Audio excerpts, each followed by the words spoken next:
La question des indicateurs concernant le travail domestique et familial reste toujours sans réponse. Moi, je pose la question à chaque fois, et je suis la seule journaliste à poser la question, et les autres journalistes me regardent comme si j'étais une bête curieuse, parce que c'est une question qui ne fait pas encore partie du paysage. Donc, c'est vraiment pour la mettre au cœur du débat qu'on organise ce colloque aujourd'hui.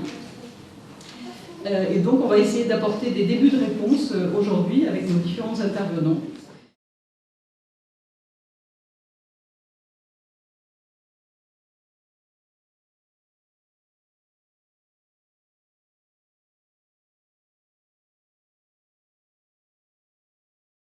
Les mots ont un sens, les mots ont une sonorité, les mots sont piégés, le produit intérieur brut, il ressemble à Cro-Magnon, il est poilu. Comment l'épiler un peu, ou en tout cas lui donner un peu plus de finesse, ou intégrer dedans le bonheur national brut? C'est une vraie question, et le bonheur d'ailleurs c'est pas une question d'homme ou de femme, c'est une question de sensibilité, une question d'approche de la vie.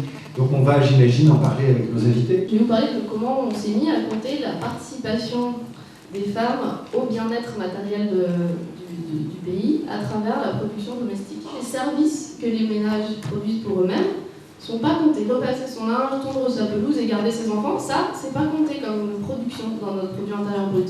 Alors que pousser les tomates, faire pousser les tomates, oui. Donc c'est un petit peu arbitraire. Il n'y a pas de raison vraiment de fond, ça tous les comptables nationaux en sont d'accord.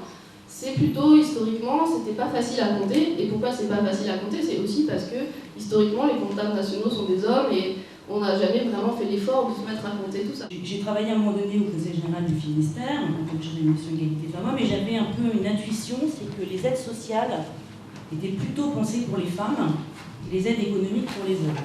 Vous voulez, ces aides-là ont souvent été construites avec des structures type chambre des métiers et chambre de commerce et d'industrie, qui sont, comme vous le savez, des hauts lieux de la parité professionnelle.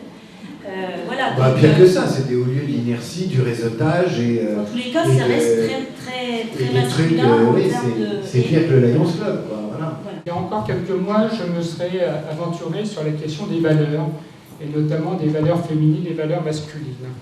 Et c'est vrai que pendant très longtemps, et nous entendons encore beaucoup de discours sur le fait qu'aujourd'hui, les entreprises ont besoin de s'ouvrir aux femmes, parce que les femmes, finalement, sont porteuses de valeurs.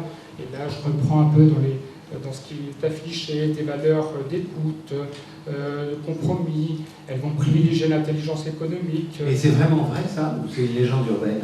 Alors, tout le problème... Il y a les discours médiatiques, les couches, les sous-couches, mais est-ce que c'est vrai? Nous avons vu, effectivement, nous voyons quand même le limite de ce type de démarche, au sens où certains ont cherché à, je dirais, donner un caractère scientifique à ce type de discours ou d'approche. Si les femmes, finalement, sont en train de changer, sont en train de se prendre en main, et je pense que c'est une très bonne chose, on le voit, nous, au travers du développement des réseaux de femmes, le constat que nous pouvons faire, c'est que les hommes ne changent pas.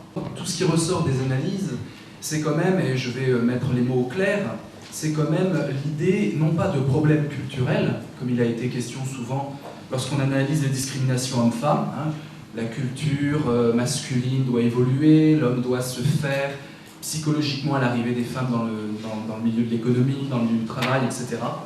Donc on avait tout le temps ce discours psychologisant qui était le discours des hommes devant s'adapter à cette grande nouveauté, les hommes déboussolés. On a encore ce discours dans beaucoup de magazines féminins qui nous expliquent, jusque dans l'analyse du couple, que les hommes sont déboussolés, ils doivent s'adapter. Là, ce qu'on voit, pas du tout, c'est pas du tout une question de problème culturel, c'est une question d'intérêt communautariste. On ne peut plus aujourd'hui, je dirais du point de vue générationnel, continuer à cautionner ce discours de l'homme déboussolé bien commode, un discours plein de compassion pour l'homme, alors qu'en fait il s'agit d'une arnaque organisée.